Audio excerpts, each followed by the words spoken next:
Assalamualaikum warahmatullahi wabarakatuh. Bertemu kembali dengan saya di channel Guru Asikku.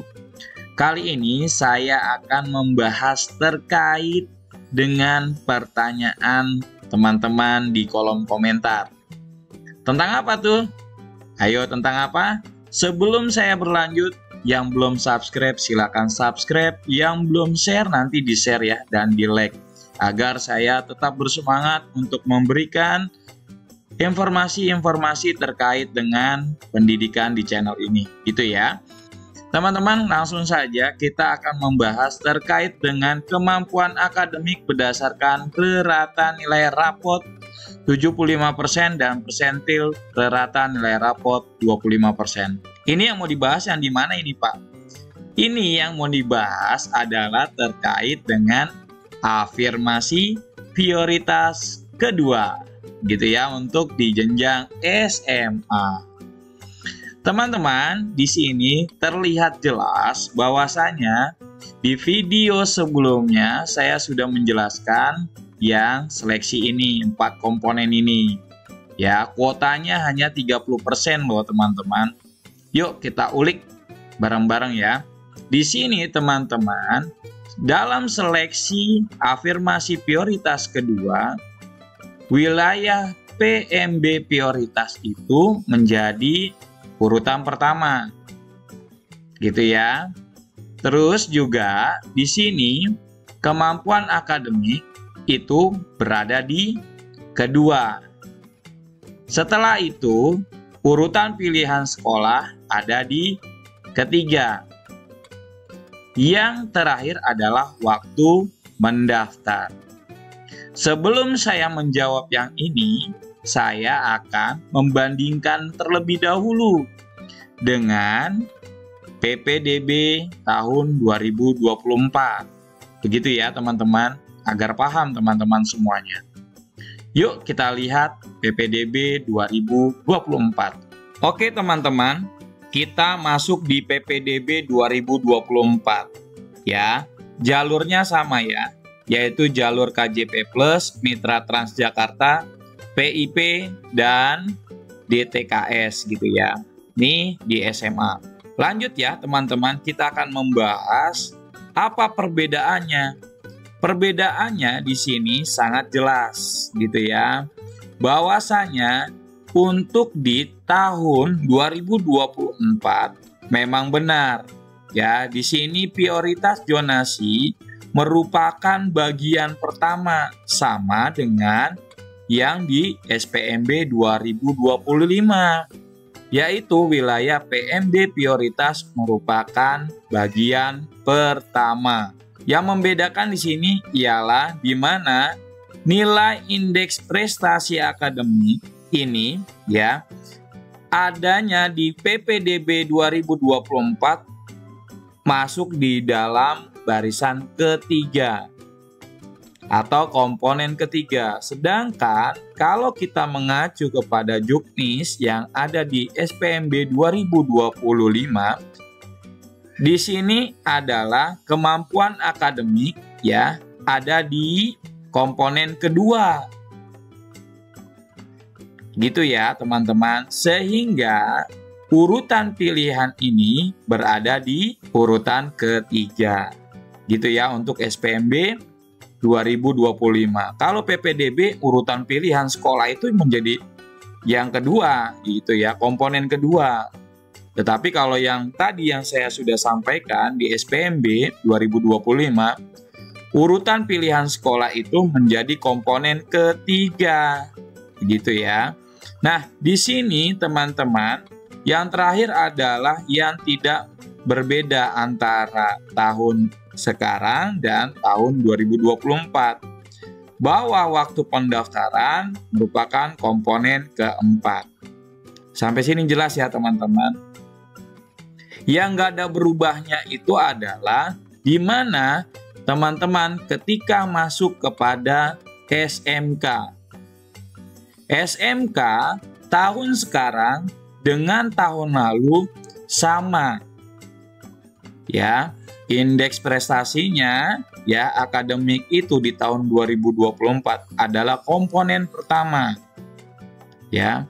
Kalau yang 2025 SPMB juga sama, pilihan sekolahnya di komponen kedua dan waktu pendaftarannya adalah di komponen ketiga. Makanya saya langsung membahas di sini ya perbandingannya. Dan yang menjadi pertanyaan-pertanyaan teman-teman semuanya adalah terkait yang 75%. Bagaimana itu menghitung yang 75%? Ya, ini dia yang 75% kan di sini ya teman-teman ya. Nah, yang paling bawah ini, bahwasanya kemampuan akademik berdasarkan rata nilai rapor 75% dan persentil rata nilai rapor 25%. Jelas ya teman-teman sampai di sini. Cara menghitungnya bagaimana? Teman-teman ketika membuat pengajuan akun itu akan tampil seperti ini. Kalau nilainya 80, ini rata nilai rapor. Ya, yang akan kita kalikan menjadi yaitu 80,93. Ini adalah rata nilai rapor. Ya, 80,93 akan dikalikan 75%. Kalau kita sudah kalikan dengan 75%, maka hasilnya 56,65. Begitu kan ya teman-teman ya? Nah, di sini belum habis teman-teman, karena akan ditambahkan dengan persentil nilai rapor. Yang mana? Ya, yang di sini. Nah, ini kita ubah lagi nih. Menjadi 25%-nya, berarti 60,00 dikalikan 25%. Berapa? Berarti kan di sini 15 gitu kan ya teman-teman. Jelas sampai sini teman-teman? Kalau sudah, maka hasil penjumlahannya adalah 71,65. Begitu ya teman-teman cara menghitungnya.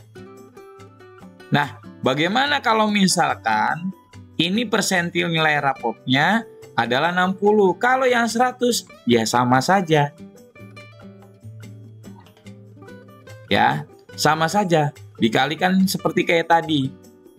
Jadi, kalau misalkan nilai di sini tadi ya, rata nilai raportnya adalah 86,87. Dikalikan 75%, berapa? Di sini berarti kan 65,15. Begitu ya. Nah, di sampingnya di sini ada persentil nilai rapor. Berapa yang harus kita presentasikan tadi? Nah, di sini kita ubah nih. Jadi 25%-nya. Gitu kan? 25% dari persentil rapor. Berapa nilainya? Berarti kan kalau misalkan di sini adalah 100, 25%-nya adalah berapa? 25 kan, teman-teman? Ya kan? Nah, ya udah tinggal ditambah. Berarti tadi jumlahnya adalah 65,15 ditambah 25,00. Nilainya berapa? 90. Nah, di sini teman-teman, untuk yang namanya afirmasi, wilayahnya pertama. Gitu ya. Wilayahnya pertama. Sama-sama pertama, tetapi nilainya lebih tinggi. Dia akan naik ke atas. Gitu ya. Wilayahnya wilayah zona 1. Gitu ya. Wilayah domisili prioritas 1 dengan prioritas kedua. Tetapi nilainya di sini yang prioritas kedua itu di atas. Ya jelas dong, dia naik ke atas. Begitu ya teman-teman. Bagaimana secara pembuktiannya? Kalau di tahun lalu kan begini. Ya kan? Kalau tahun lalu kan begini. Ya enggak? Tuh, kalau dia misalkan sama-sama ya, domisilinya sama gitu ya, ada di zona kedua atau prioritas kedua atau domisili prioritas kedua, terus dia ada di nilainya di sini paling tinggi, ya makanya naik di atas gitu. Walaupun dia mendaftar di pukul 18. Sedangkan ini pagi hari. Ya jelas dong, karena nilainya di sini lebih rendah daripada yang ini. Begitu ya teman-teman. Maka dari sekarang, ayo teman-teman coba menghitung. Ya, jelas ya? Ayo menghitung dengan rumus yang tadi saya sudah sampaikan. Ya, kalau teman-teman masih belum jelas juga, kita buatkan videonya. Agar apa? Agar semuanya mendapatkan informasi keseluruhan. Gitu ya teman-teman. Pokoknya ketika video ini muncul di notifikasi, jangan pernah di skip teman-teman. Karena kita akan bahas detail, mungkin diusahakan seperti itu. Begitu ya teman-teman. Itu aja yang bisa saya sampaikan, kurang lebihnya saya mohon maaf. Sebelum pamit undur diri, ayo teman-teman sekali lagi dukung saya dengan cara subscribe channel ini agar channel ini terus berkembang dan dapat bermanfaat untuk orang banyak serta penuh keberkahan. Oke teman-teman, saya undur diri, kurang lebihnya saya mohon maaf. Assalamualaikum warahmatullahi wabarakatuh.